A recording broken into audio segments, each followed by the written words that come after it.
ये शत्रु के जाल, दुश्मन के जाल है ना। दुश्मन के अगर हम देखें तो इसको फंदे कह सकते हैं ना, फांसी का फंदा जो कहते हैं ना, फंदा, दुश्मन का फंदा। तो यहाँ पे एक परमेश्वर के दास है डॉक्टर चार्ल्स स्टैनली है ना, उनका जो उनका बुक है, उस बुक से इस नोट में पास्टर काल ने उनके अर्ज किया, यहाँ पे लिखा इस नोट से, उनके बुक से। तो पास्टर काल ने यहाँ पे उनके बुक से एक छोटे बच्चे का स्टोरी लिया है। सबसे पहले हम वो स्टोरी सुनेंगे, किस तरह शैतान के फंदे में, शैतान के जाल में आप और मैं फंसते जाते हैं ना। तो उन्होंने एक प्रचारक के विषय में यहाँ पे कहा है, जो कि प्रचारक एक स्कूल के बच्चे लोग रहते हैं, स्कूल के बच्चे में से एक 10 साल का सबसे हट्टा कट्टा बच्चा रहता ना, उस बच्चे को बुलाते और उस बच्चे के हाथ को एक धागे से बांधते है ना। तो बच्चे को बोलते क्या इसको तू तोड़ पाएगा? तो वो बच्चा क्या करता है, हाँ करके वो आसानी से तोड़ देता है ना। तो फिर बाद में वो दूसरे को बुलाता है और कहता है कि पूरे धागे का गोली आता है ना, धागे का, तो उससे पूरे बच्चे के हाथ को, पूरे धागा का जो भी बंडल है, जब तक खत्म नहीं होता है तब तक वो लपेटता है और उस बच्चे को कहता है कि क्या तू इसको तोड़ पाएगा?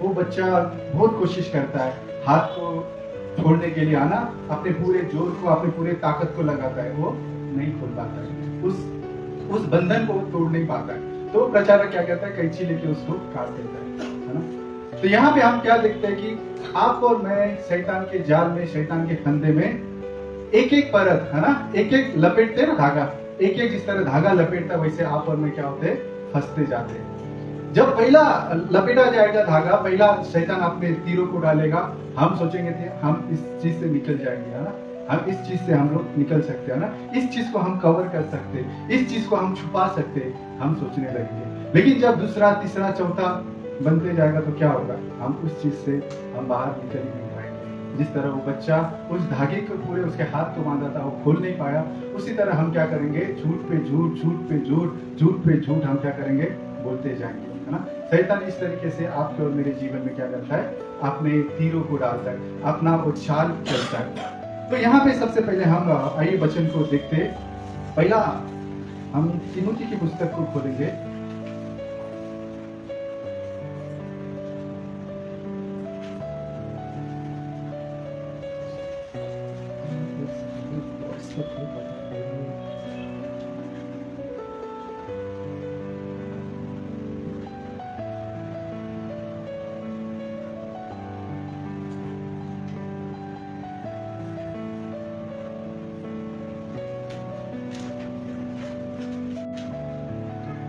दूसरा तीमुथी उसका दूसरे अध्याय 23 से 26 को हम पढ़ेंगे। और शैतान आपके और मेरे जीवन में 4 तरीके से अपने फंदे को डालता है, 4 तरीके के जालों में वो फंसाता है। सबसे पहला जाल है, अगर मैंने यहाँ पे पीपीटी में डाला, अगर वो दिखाने से तो अच्छा होगा। सबसे पहला बहस है ना, आप और मैं बहस में फंस सकते हैं ना। किसी के साथ यीशु मसीह के बारे में कोई मिलेगा, उसके साथ हम क्या करते हैं, बहस करते हैं ना। लोगों को आपसे, और जब हम सुसमाचार सुनाते रहेंगे वो सामने वाला बंदा क्या करेगा, बहस कर सकता है। तो दूसरा है विभाजन, मतलब डिवीजन करना ना, दो भागना, लोगों को एक मत होने से सहमत नहीं कराना, लोगों को विभाजन करना, ये चीज शैतान डाल सकता है। तीसरा है संदेह, डाउट, शंका करना, एक उसका ये बड़ा हथियार है विश्वासी के जीवन में। और चौथा है छल है ना। ये 4 चीजों के बारे में हम देखेंगे, आपके बारे में देखेंगे। सबसे पहला है बहस का फंदा है ना। आप और मैं जब भी हम मिलते हैं, किसी को सुसमाचार सुनाते, वहां पे जिसको आप और मैं सुसमाचार सुनाते, वो बंदा क्या करता है, बहस करना शुरू करता है ना। तुमको कैसे पता, क्या तुम स्वर्ग जाके आए हो है ना, कल के बारे में, क्या तुमने सच में स्वर्ग जाके आए हो, जो तुम अनंत जीवन के बारे में प्रचार करते हो। इस तरीके के बहस वहां पे होंगे। तो यहाँ पे वचन क्या कहता है, हम देखेंगे दूसरा तीमुथी 23 से लेके हम पढ़ेंगे। दूसरा तीमुथी दूसरा अध्याय उसका 23 वचन से हम लिखते।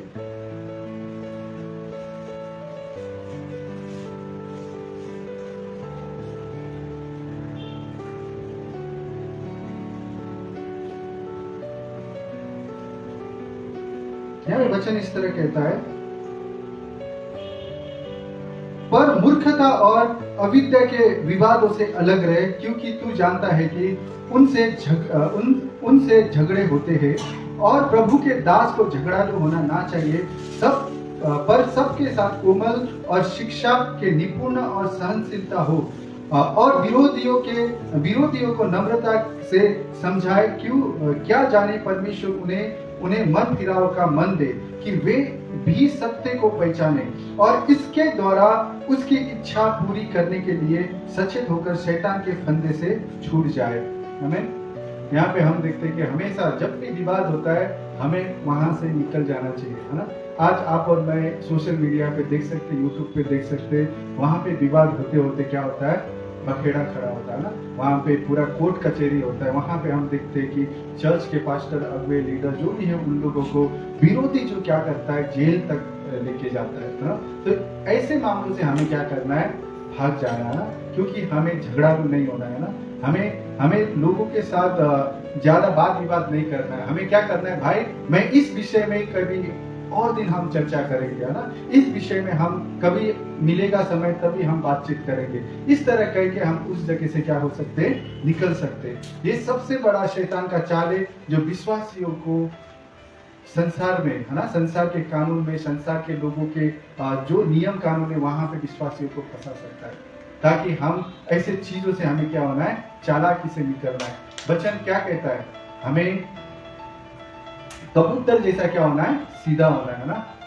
नेपाली में ढुकुर का है ना, हिंदी में क्या कहा है, कबूतर, शायद कबूतर के जैसे हमें एकदम सीधा होना है, और सांप जैसे क्या बनना है, चालाक बनना है, चतुर बनना है ना। तो इस तरीके से वचन हमें कहता है ना, हमें कहाँ पे क्या बोलना है इस चीज के बारे में हमें जानना जरूरी है ना। जब भी इस तरह बखेड़ा होता है वहां से आपको और मुझे क्या करना है, निकल जाना चाहिए। और दूसरा चीज हम देखेंगे संघ विभाजन के विषय है ना। विभाजन सबसे खतरनाक चीज है। अगर हम बाइबल में देखेंगे, दूसरा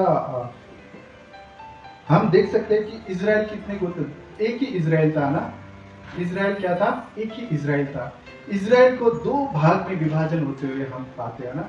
शैतान ने किस तरीके से अपने चाल को चला है, इजराइल एक राष्ट्र को, एक 10 गोत्र को, एक 2 गोत्र को एक पार्ट किया है ना, दोनों भागों, एक इजराइल को 2 देश में विभाजन किया है।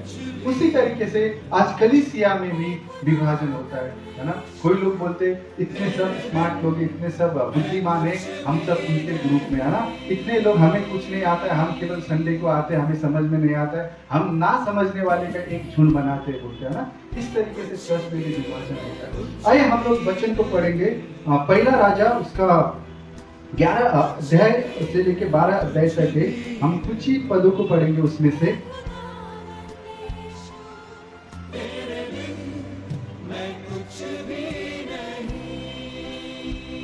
और पहला राजा 12 का 10 हम पढ़ेंगे।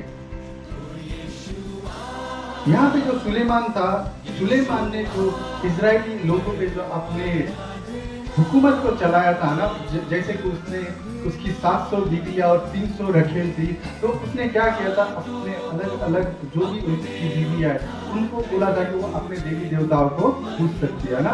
बड़े बड़े पहाड़, ऊंचे ऊंचे पर्वत पर उसने क्या किया था, अपने देवी देवताओं, उनकी बीवी के जो देवी देवता है, उनके मंदिर, उनके देवता के मूर्ति बना के वो लोग क्या कर रहे थे, उनकी आराधना कर रहे थे। तो उसके बाद उसने जब सुलेमान मरा, सुलेमान मरने के बाद उसका जो बेटा था, उसके हाथों से राज्य क्या हुआ है, 2 भागों में डिवाइड हुआ है ना, डिवीजन, है ना। 2 भागों में इजराइल राज्य क्या हुआ है, विभाजन हुआ है। तो यहाँ पे आइए हम पढ़ते, जो कि सुलेमान का बेटा था, उसने जो पुरनियों, जो इजराइल के जो पुरनिये थे ना, जो बूढ़े बुजुर्ग लोग थे, उनसे वो सलाह मशुरा लेने जाता है ना। वो कहते हैं कि जो तेरे पिताजी ने जो जुआ रखा है, जो भार डाला है कर का ना, जो टैक्स का, उस चीज को तो इजराइल के कंधों से क्या कर, हल्का कर कहते। पर वो क्या करता है, जवान जो उसके साथ पले बड़े, उसके साथ खाए खेले लोग हैं, उनका सलाह लेता है सुलेमान का बेटा। तो यहाँ पे बच्चन क्या कहता है, जवानों ने जो उसके संग बड़े हुए थे उसको यह उत्तर दिया, उन लोगों ने तुझसे कहा है कि तेरे पिता ने हमारा जुआ भारी किया था, परंतु तू उसे हमारे लिए हल्का कर। तो तू उनसे यो कहना, मेरी छिंगुलिया मेरे पिता की कमर से भी मोटी है। हम 11 पद को देखेंगे। और मेरे पिता ने तुमको जो भारी जुआ रखा था उसे मैं और भी भारी करूंगा। मेरा पिता जो तुमको कोड़ों से ताड़ना देता था, परंतु मैं बिच्छुओं से दूंगा। ये सुलेमान का बेटा इजरायली लोगों पे और वो कड़े कानून को लगा रहा था, है ना। तो यहाँ पे हम देखते हैं जरुब्बाबेल करके एक पुरुष रहता है इजरायली घराना का। तो वहां पे परमेश्वर ने 10 जो ट्राइब है, 10 जो गोत्र है ना, जो जाति है, उन 10 जाति को जरुब्बाबेल के अधीनता में ले लिया, है ना। इजराइल में एक नॉर्दर्न पार्ट, एक सदर्न पार्ट, 2 पार्ट में डिवाइड होता है। एक इफ्राइम इजराइल होता है, दूसरा यहूदा होता है ना। यहूदा जो दाऊद वंशी है ना, यहूदा और बिन्यामीन 2 गोत्र के होते हैं। तो इस तरीके से 2 भागों में इजराइल विभाजित होता है। शैतान इस तरीके से कार्य करता है ना। तो यहाँ पे हम देखते हैं जो जरुब्बाबेल जो राजा था, वो अपने 10 गोत्र के लोगों को यरूशलेम जाने से वो रोकता है, यरूशलेम जाने से रोकता है, और अपने ही जगह में वो क्या करता है, बछड़े बनाता है सोने के, और वो लोग वहां पे परमेश्वर की उन बछड़ों की आराधना करने लगते हैं। तो इस तरीके से कलीसिया हम देखते हैं कि बाइबल में भी, पुराने नियम में शैतान ने किस तरीके से इजराइल को 2 भागा था, है ना, लोगों के मन में कार्य करके। तो आपको और मुझे सावधान रहना है ना। ये चर्च में, आपके और मेरे परिवार में, हर एक के परिवार में शैतान क्या करता है, विभाजन को लेके आ जाता है। बेटे के, माँ के, बाप के जीवन में, पति पत्नी के जीवन में, है ना, हर एक के जीवन में क्या लाता है, वो विभाजन को लाता है। एक दूसरे की सहमति में नहीं होने की वजह से, एक दूसरे के प्रेम के अधीनता में नहीं होने की वजह से घर में विभाजन आता है ना। उसी तरह कलीसिया में अगर हम पास्टर के, चर्च के लीडर के अधीनता में ना होने से क्या होता है, चर्च में विभाजन आता है ना। एक दूसरे को हम आज्ञा पालन ना करने से चर्च में विभाजन आता है ना। ऐसी चीजों से आपको और मुझे बचना है। तो यहाँ पे हम देखेंगे 12 का 16 पद हम देखेंगे। यहाँ पे इस तरह लिखा, यह सुनकर कि यरोबाम लौट आया, यह समस्त इजराइल ने उसे मंडली में बुलावा भेजकर पूर्ण इजराइल के ऊपर राजा नियुक्त किया, और यहूदा के गोत्र को छोड़कर दाऊद के घराने से कोई नाम मिल रहा। और हम पहला राजा 12 का 20 पढ़ेंगे। यदि प्रजा के लोग यरूशलेम में बलि करने को जाए तो उनका मन अपने स्वामी यहूदा के राजा रहूबियाम के ओर फिरेगा।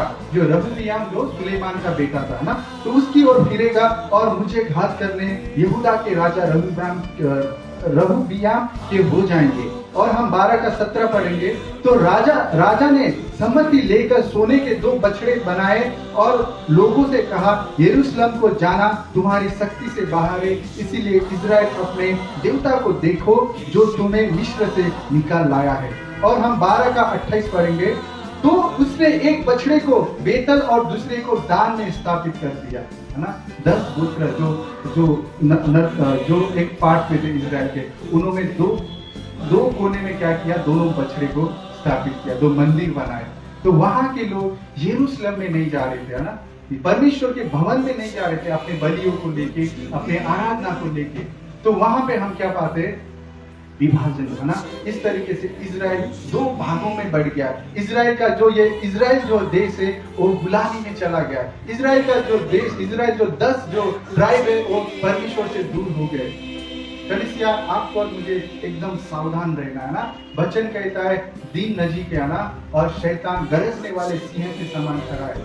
हमें किस तरह चीर डाले, फाड़ डाले, हमें कैसे परमेश्वर के संबंध से दूर लेके जाए, वो हमेशा ताकते रहा है। हम कब गलती करने बैठते, वो तुरंत हम पे दोष लगाने के लिए खड़ा है, क्योंकि वो क्या है, हमारा, आपका और मेरा दुश्मन है। आपको और मुझे अपने जाल में, अपने फंदे में फंसाना चाहता है, ताकि हम परमेश्वर के प्रेम में हम ठंडे पड़ जाए।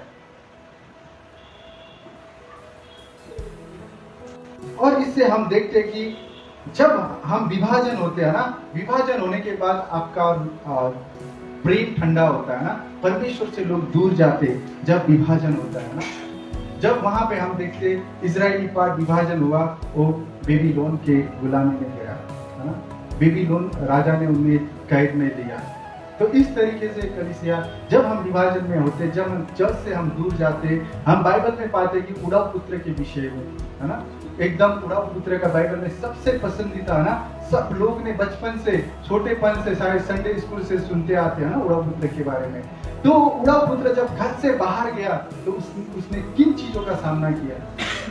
घर से बाहर गया, एक सुअर के खोड़ में उसे रहना पड़ा ना, सुअर जहाँ रहते वो वहां पे रहा।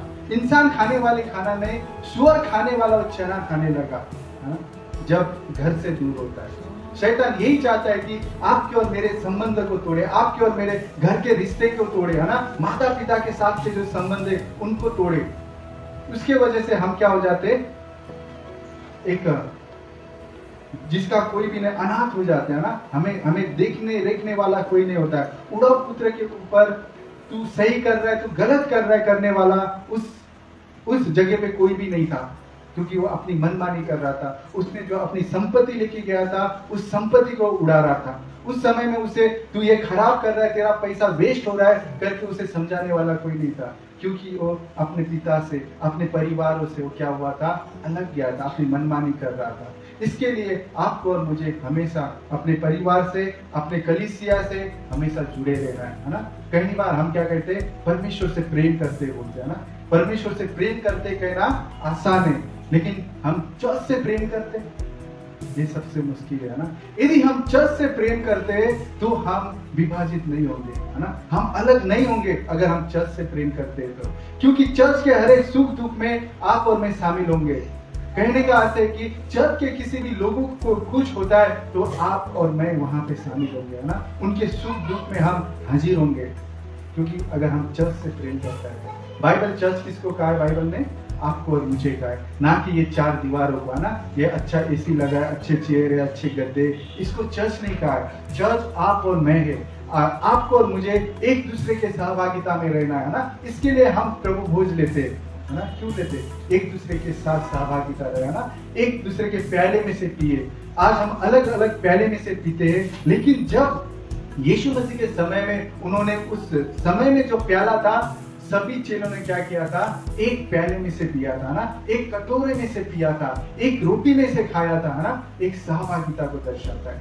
हमें अलग नहीं होना है ना, कहीं भी मुसीबत आ सकती है, हमें सबमिशन होना है, हमें समर्पण का जीवन जीना है ना, हमें एक दूसरे के अधीनता में जीना है। शैतान का एक ही हथियार क्या है?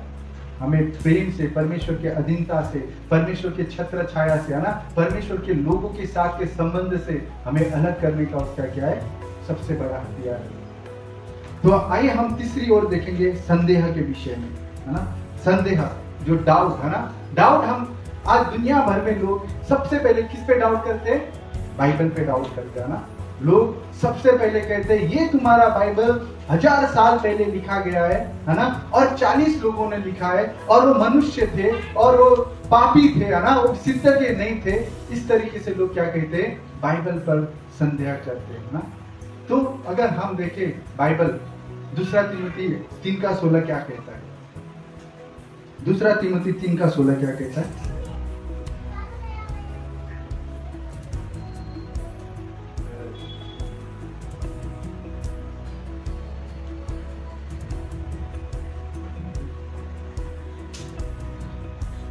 हर एक पवित्र शास्त्र परमेश्वर की प्रेरणा से रचा गया है और उपदेश और समझाने और सुधारने और धर्म की शिक्षा के लिए लाभदायक है। यहाँ पे जो पहला जो सेंटेंस है वहां पे क्या कहता है? संपूर्ण पवित्र शास्त्र परमेश्वर की प्रेरणा से रचा गया है ना। यहाँ पे जो प्रेरणा शब्द है, ये जो प्रेरणा शब्द है, ये परमेश्वर की श्वास को दर्शाता है ना। अगर हम लोग इसको ग्रीक में देखें तो थियोस करके जो शब्द है, थियोस नेटस करके जो शब्द है, थियोस बोलेगा तो परमेश्वर को दर्शाता है, नेटस बोलेगा तो परमेश्वर की श्वास को दर्शाता है ना। ये परमेश्वर के सांस है ना, श्वास जो ब्रेथ है, परमेश्वर का ब्रीथ, उस ब्रीथ से ये संपूर्ण पवित्र शास्त्र क्या है? लिखा गया है। इस बाइबल को लिखने वाला ऑथर कौन है?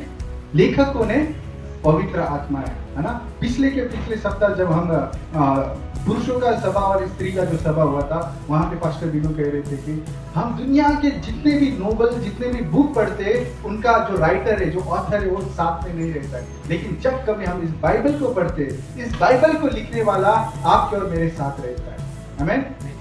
पवित्र आत्मा परमेश्वर है ना। भले 40 लोग थे, लेकिन वो 40 लोगों को लिखवाने का काम कौन कर रहा था?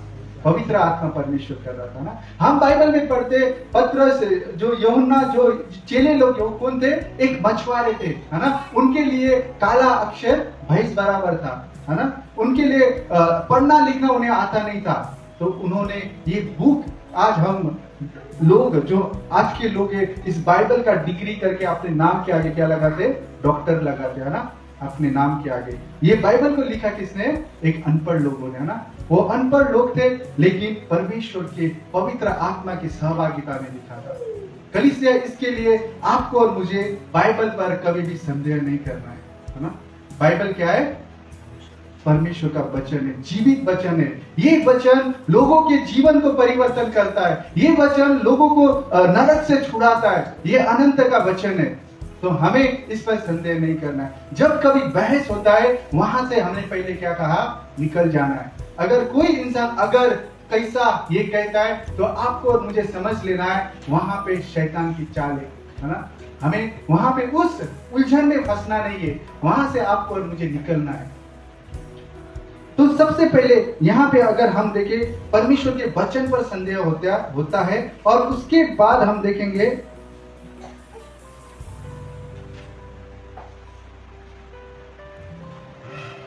परमेश्वर के साथ के संबंध के साथ शैतान क्या करता है?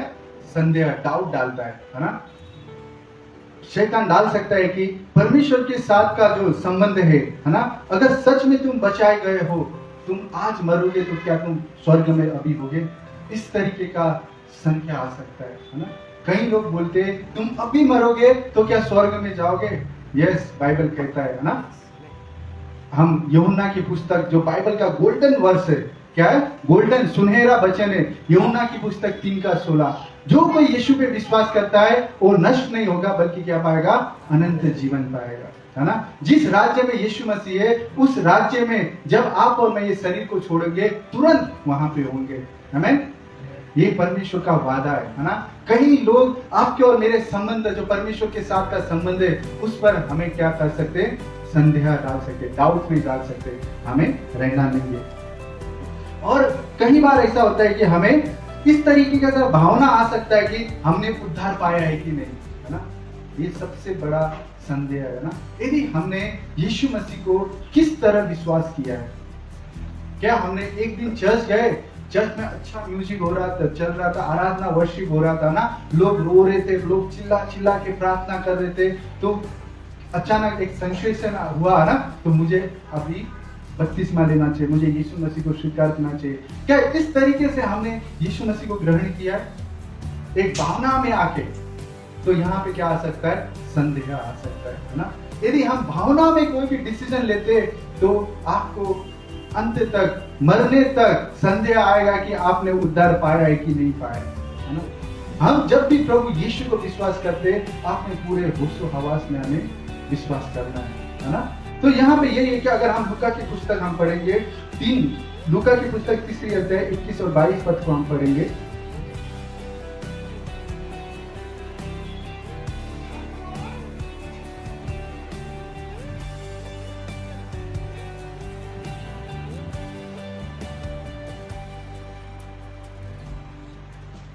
यहाँ पे वचन है, जब सब लोग बपतिस्मा लिया और यीशु भी बपतिस्मा लेकर प्रार्थना कर रहा था, तो आकाश खुल गया और पवित्र आत्मा शारीरिक रूप में कबूतर की नाई उस पर उतरा, और यह आकाशवाणी हुई कि यह मेरा प्रिय पुत्र है, मैं तुझसे प्रसन्न हूँ। आमीन। कलीसिया, यहाँ पे हम क्या देखते हैं? यीशु मसीह ने बपतिस्मा लिया, है ना। बपतिस्मा लेने के बाद पवित्र आत्मा परमेश्वर ने उन्हें 40 दिन का उपवास में लेके गए, है ना। 40 दिन यीशु मसीह ने क्या किया? उपवास किया। और जैसे उन्हें भूख लगा, तो शैतान ने वहां पे क्या परीक्षा किया? क्या तू परमेश्वर का पुत्र है? सीधा कहां पे उसने वार किया? हम देखते हैं परमेश्वर के संबंध में उसने क्या किया? उसने परमेश्वर यीशु मसीह का परीक्षा लिया, वहां पे संदेह किया। यीशु मसीह को उसने ये शंका में डाला कि क्या तू परमेश्वर का बेटा है? अगर तू बेटा है तो इस पत्थर को रोटी बना दे। हाँ? तो यीशु मसीह ने क्या कहा? लिखा है, मनुष्य केवल रोटी से नहीं बल्कि परमेश्वर के मुंह से निकलने वाले हर एक वचन से जीवित रहेगा। आमीन, है ना। तो हमें इस शरीर के लिए भोजन के साथ साथ परमेश्वर के वचन की भी जरूरत है ना। तो आपको और मुझे जब भी हम परीक्षा में पढ़ते, जब भी आपके और मेरे जीवन में मुसीबत आते, ये वचन होना जरूरी है ना। ये वचन आपको और मुझे उन कठिनाई परिस्थितियों में सांत्वना देंगे, है ना। कोई इंसान आपका और मेरा अच्छा दोस्त, अच्छा मित्र, है ना, एक धनवान व्यक्ति, अच्छा एडवाइजर आके कुछ सलाह मशवरा देके जा सकता है, लेकिन आपके चिंताओं को कम नहीं करेगा, आपकी मन की अशांति को दूर नहीं लेके जाएगा। लेकिन जब आप इस वचन को पढ़ोगे, है ना, ये बाइबल को पढ़ोगे, इस बाइबल का परमेश्वर आपके और मेरे मन की अशांति को दूर करेगा, आपके और मेरे चिंता फिक्री को ये बाइबल का परमेश्वर आशा में, है ना, शांति में परिवर्तन करेगा।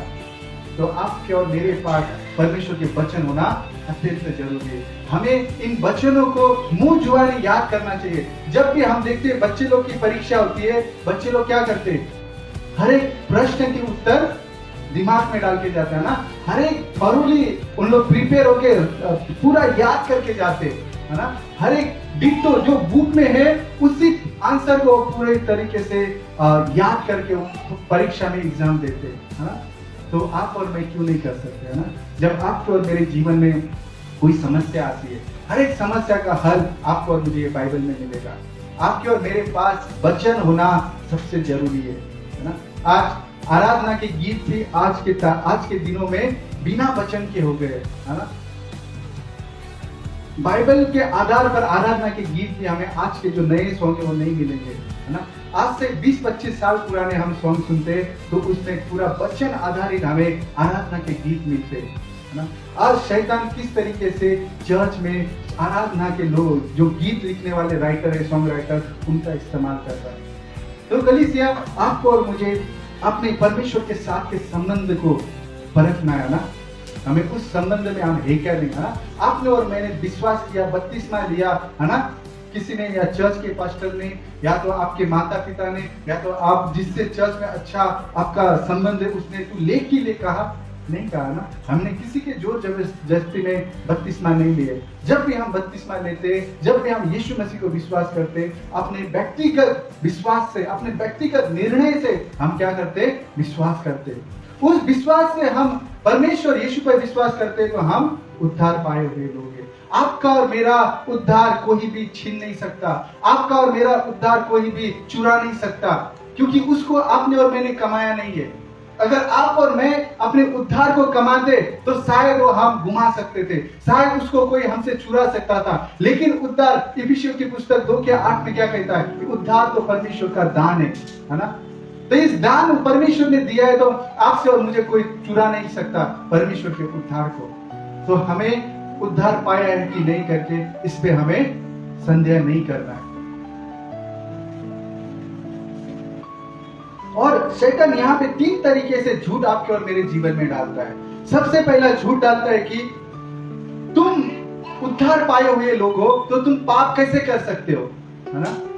इस तरीके के साथ झूठ डालता है। तुमने यीशु मसीह को विश्वास किया है, तुमने उद्धार पाया है, तुमने बपतिस्मा लिया है, तो तुम अभी पाप कैसे कर सकते हो। आपका और मेरा शरीर किसी ने पजेश नहीं किया ना, किसी ने आपके और मेरे शरीर को कंट्रोल नहीं किया है परमेश्वर ने, है ना। आपका और ये मेरा शरीर क्या है, कमजोर है। आप और मैं क्या है, इंसान है। तो हम उद्धार पाने के बाद भी गिर सकते हैं ना, हम उद्धार पाने के बाद भी हम गलतियां कर सकते हैं। लेकिन परमेश्वर का वचन क्या कहता है, धर्मी जन गिरता है और उसे परमेश्वर क्या करता है, उठाता है। वो 7 बार गिरता है फिर भी परमेश्वर क्या करता है, उठाता है ना। उसके लिए कलीसिया आपको और मुझे परमेश्वर के पास जाना है, हमें पश्चाताप करना है, हमें गिड़गिड़ाना है ना। हमें परमेश्वर को अपने किए हुए चीजों के लिए हमें माफी मांगना है, परमेश्वर के सामने हमने रोना है अपने किए हुए चीजों के लिए। क्योंकि पहला पत्रस 1:9 क्या कहता है, पहला यूहन्ना 1:9 क्या कहता है, यदि हम अपने गुनाहों को, अपने पापों को स्वीकार करते तो परमेश्वर क्या है, उसके योग्य है। तो हमारे जो पाप है, लहू से भी गाढ़े कलर के क्यों ना हो, उसको स्वाइप करने के लिए परमेश्वर योग्य है। आपको और मुझे उससे कबूल करना है, परमेश्वर के सामने पश्चाताप करना है। और दूसरा झूठ ये है कि दूसरा झूठ शैतान आपके और मेरे जीवन में ये डालता है कि तुम बार बार पाप करते हो तो तुम माफी नहीं पाओगे, है ना। कई बार ऐसा होता है कि कोई इंसान किसी लत में फंसा है तो वो लत से निकल नहीं पा रहा है, लेकिन वो बार बार उसी गलतियों करता है ना। तो शैतान इस तरीके से सोच में, मन में डाल सकता है, तू बार बार पाप करता है, अब तेरे पाप क्षमा नहीं होंगे। कलीसिया बाइबल कहती है यीशु मसीह ने क्रूस पे अपने बलिदान को दिया। मनुष्य ने जितने पाप कर दिए थे, जितने पाप उनके जीवन में मौजूद है, जितने पाप वो करने वाले, हर एक पापों का भुगतान, हर एक पापों का हर एक पापों का कर्जा यीशु मसीह ने उस क्रूस पे दे दिया। आमीन। हर एक चीजों का। तो कलीसिया आपको और मुझे अपने आप को दोषी नहीं ठहराना है ना। कई बार हम अपने आप को उस लायक नहीं समझते, उसके वजह से हम क्या करते, परमेश्वर के संबंध से दूर जाते है ना। उस परमेश्वर के संबंध, उस रिश्ते को हम अनुभव नहीं कर पाते, हम पाप की वजह से। और शैतान उसी पाप को बार बार क्या करता है, दोहराने के लिए हमारे दिमाग में, हमारे मन में, है ना, हमसे बातें करेगा। वो छोटा सा बीज डालेगा, उसके वजह से हम क्या हो सकते हैं, उस भावना में हम फंस जाते हैं। और तीसरा है कि जब कोई बार बार पछताए तो परमेश्वर थक जाता है कि उन्हें क्षमा नहीं करता है ना? इस तरीके से ये झूठ डालता है। तुम बार बार पाप करोगे, बार बार माफी मांगोगे, परमेश्वर तुम्हें माफी कर करके क्या करेगा, थक जाएगा। परमेश्वर, बाइबल का परमेश्वर कभी थकता नहीं, ना तो उगेगा, इजराइल का परमेश्वर ना तो उगेगा और ना तो विलंब से क्रोध करेगा ना। वो अपने जाति को ऊपर, अपने लोगों के ऊपर क्रोध नहीं करता है। वो दयालु परमेश्वर है, वो कृपालु परमेश्वर है ना, वो क्षमा करने वाला परमेश्वर है। तो यहाँ पे हम व्यवस्था विवरण 8:5 हम देखेंगे।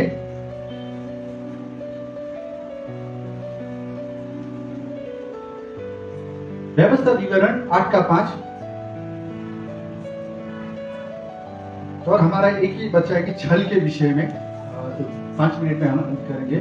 और यहाँ पे वचन इस तरह कहता है, फिर अपने मन में यह तो विचार कर कि जैसा कोई अपने बेटे को ताड़ना देता है, वैसा ही तेरा परमेश्वर यहोवा तुझको ताड़ना देगा। आमीन। अगर आप और मैं बार बार ताड़ना करते तो परमेश्वर, भजन संहिता की पुस्तक 23 अध्याय क्या कहती है, तेरे सोंटे और तेरे लाठी से मुझे क्या मिलती है, सांत्वना मिलती है ना। परमेश्वर आपको और मुझे अपने राहों पे चलाने के लिए अपने सोंटे और लाठी का इस्तेमाल करता है। अगर आपने गाय, बैल, भेड़, बकरी को जंगल में देखा होगा तो शायद किसी का गाय या बैल मतलब जिस रास्ते पे चरवा लेके जाना चाहता है, उस रास्ते पे नहीं जाता है तो चरवा क्या करता है, अपने जानवर को मारता है, उसके हाथ में लाठी रहता है ना। तो उसी तरह परमेश्वर आपको और मुझे क्या करता है, ताड़ना देके, आपके और मेरे जीवन में परीक्षा लाके वो अपने रास्ते पे चलाएगा। कलीसिया, कई बार हम ऐसा करते हैं कि गलती करते और परमेश्वर की परीक्षा को निपटा देते। कई बार क्या होता है कि परमेश्वर खुद क्या करता है, हमें व्यवस्थित करने के लिए, हमें डिसिप्लिन करने के लिए परीक्षाओं को भेजता है। तो आपके हाथों में हमें परीक्षा में पढ़ना है कि नहीं पढ़ना, है ना। परमेश्वर चाहता है कि हम उनके अच्छे रास्ते में चले। और हम नीति वचन 3:12 पढ़ेंगे। नीति वचन 3:12।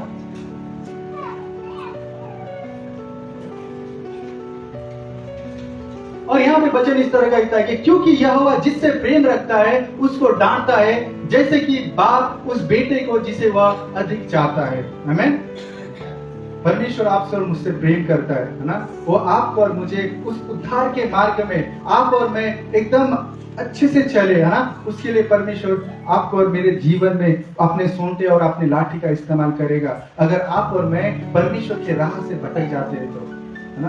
क्योंकि बाइबल कहता है परमेश्वर आपको और मुझे इस संसार के अंत तक ना तो छोड़ेगा ना तो त्यागेगा, है ना। जब तक आप और मैं इस धरती पे है, परमेश्वर आपके और मेरे साथ है ना। क्योंकि यीशु मसीह का दूसरा नाम क्या है, इमैनुअल, है ना। परमेश्वर हमारे साथ है। तो आइए हम चौथा चीज देखते हैं कि यहाँ पे अगर हम देखें तो जो संदेह का विषय, यहाँ पे बपतिस्मा के विषय में संदेह डाल सकता है, और चर्च जाना है कि नहीं जाना उसके विषय में संदेह डाल सकता है। कोरोना के वजह से आज कई लोग चर्च में यूट्यूब देख के फेलोशिप करते हैं ना। आज डिजिटल के दुनिया को शैतान ने क्या कर दिया, लोगों को घर बैठे चर्च का आनंद ले रहे, है ना। ये शैतान का जाल है। है ना। हम चर्च क्यों जाए, हम अकेले भी परमेश्वर की आराधना कर सकते, वचन पढ़ सकते, इस तरीके का लोग फेलोशिप कर रहे हैं, है ना। ये सबसे बड़ा शैतान का जाल है जो लोगों को परमेश्वर की सभा से, परमेश्वर के लोग एक साथ मिलके जो स्तुति आराधना करते उसका आनंद का लाभ लेने से वो रोक रहा है। और शैतान का उद्देश्य क्या है? शैतान का उद्देश्य है हमें भरमाना, है ना, हमें परमेश्वर के जीवन से, परमेश्वर के लोगों की संगति से, हमें परमेश्वर के प्रेम से भटकाना, है ना। वो एक ही चाहता है कि हम गिरे, हम अकेले हो। वो एक ही ये चाहता है कि हम परमेश्वर के लोगों के साथ ना मिले। उसका एक ही चीज है, सबसे ज्यादा वो विश्वासी लोगों में कार्य करता है ताकि विश्वासी लोग परमेश्वर के सभा से, मंडली से, चर्च से दूर हो, है ना, किसी के अधीनता में ना रहे। ये एक ईगो को डाल देता है ना, लोगों में एक घमंड को डाल देता है, तुझे किसी चीज का जरूरत नहीं है। तो कलीसिया हमें ऐसे चीजों को परखना जरूरी है। अंतिम चीज हम देखेंगे धोखे का जाल, जो कि छल भी कहते हैं ना, धोखे को छल। अगर हम बाइबल में देखते हैं तो सबसे बड़ा छल किसने किया है? यहूदा ने यीशु मसीह के साथ छल किया ना, सबसे बड़ा। उसके बाद हम देखते हैं कि गहीजी ने एली के साथ छल किया, है ना, जो कि गहीजी के साथ, एली के साथ गहीजी था। उस नामान जो कोढ़ी था उसको कहा कि उसने जो भी उसने धन संपत्ति लाया था देने के लिए, तो गहीजी क्या करता है? नामान से जाके देता है ना। एक जो परमेश्वर के दास के अधीनता में रहते हुए उसने क्या किया? लालच को अपनाया, है ना। तीसरा हम बाइबल में क्या देख सकते हैं? याकूब ने अपने भाई एसाव को छल किया ना, जो पहिलौठा का अधिकार जो हक है उसने वो मारा ना। अपने पिता इसहाक के साथ उसने छल किया याकूब ने, ताकि अपने बड़े भाई का कपड़ा पहन के वो क्या किया? अपने बड़े भाई एसाव हूं करके जाके पहिलौठा का आशीष लिया। और चौथा जो है, अगर हम देखें बहुत सारे छल के विषय में हम पा सकते, यूसुफ के विषय में भी हम पा सकते छल के विषय में, है ना। उसके 10 भाई मिलकर उसके गड्ढे में डाले, है ना। और हम एकदम फेवरेट बाइबल का स्टोरी है बॉयफ्रेंड और गर्लफ्रेंड के विषय में, है ना। तो कौन है? एकदम बाइबल में मशहूर कहानी है सिमसोन और दलाइला, है ना। आइए उस कहानी को हम पढ़ेंगे, सिमसोन और दलाइला की कहानी को हम पढ़ेंगे। नई कोई पुस्तक में हम जाएंगे, क्योंकि एक इंसान आज इंसान सबसे पहला पैसे में गिरता है ना, दूसरी बात दोस्ती यारी में गिरता है ना, अपने नाम में गिरता है, और तीसरी ये लड़कीबाजी में गिरता है ना इंसान। ये शैतान के सबसे बड़े तीर है, पैसा, खुद का शौहरत, और तीसरा है लड़कीबाजी, है ना।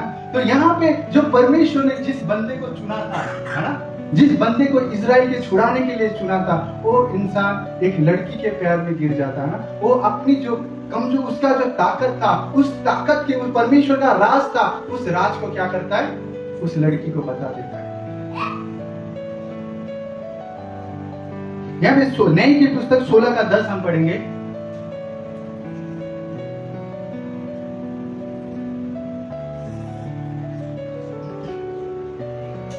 नहीं कर।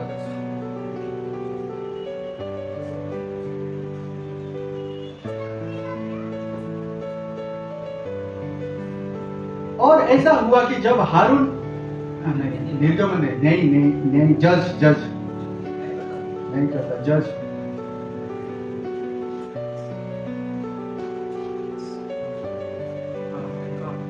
और तब दलीला ने सिमसोन से कहा, सुन, तूने तो मुझसे छल किया और झूठ कहा। अब मुझे बता दे कि तू किस वस्तु से बंध सकता है। अगर हम इस पुस्तक को एक वचन से हम पढ़ेंगे तो वहां पे सिमसोन उसे कहता है कि अगर तू एक ताजे धागे से तू मुझे बांधे तो मेरा बल कम हो जाता है, तू नए धागे से, नए रस्सी से तू मुझे बांधे तो मेरा बल घट सकता है और मैं एक साधारण मनुष्य समान होता हूँ करके वो अपनी गर्लफ्रेंड जो दलीला है उसको बताता है ना। तो वैसा करती है और फलिस्ती लोगों को बताती है और फलिस्ती लोग आते उसे सिमसोन को मारने के लिए, और सिमसोन क्या करता है? उनको मार देता है, क्योंकि उसका बल, उसकी ताकत, परमेश्वर की ताकत उसमें कहाँ छुपी थी? उसके बालों में, है ना। तो वो लड़की उसको पूछ के उसके नाक में दम कर देती है ना। तो आखिरी में सिमसोन बताता है, हम आगे वचन को हम पढ़ेंगे, उसने उससे कहा, यदि मैं ऐसी नई रस्सियों से किसी काम में ना आई हो कस कर बांधा जाऊं तो मेरा बल घट जाएगा और मैं साधारण मनुष्य के समान हो जाऊंगा। 12 तब दलीला ने नई नई रस्सियां लेकर और उसको बांध कर कहा, हे सिमसोन, फलिस्ती तेरी घात में है। कितने मनुष्य उस कोठरी में घात लगाए हुए थे। तब उसने उन सूत के समान अपनी भुजाओं पर से तोड़ डाला। तब दलीला ने सिमसोन से कहा, अब तक तूने मुझसे छल करता और झूठ बोलता आया है, अब मुझे बता दे कि कहां से बन सकता है। उसने कहा, यदि तू मेरे सिर के सातों लट्टे ताने में बुने तो बंध सकूंगा। अतः उसने उससे खुट्टी से जकड़ा। तब उससे कहा, हे सिमसोन, फलिस्ती तेरी घात में है। तब वह नींद से चौंक उठा और खुट्टी को धरन से उखाड़कर उसे ताने समेत ले गया। तब दलीला ने उससे कहा, तेरा मन तो मुझसे नहीं लगा, फिर तूने क्यों कहता है कि मैं तुझसे प्रीति रखता हूँ? तूने 3 बार मुझसे छल किया और मुझे नहीं बताया कि तेरे बड़े बल का भेद क्या है।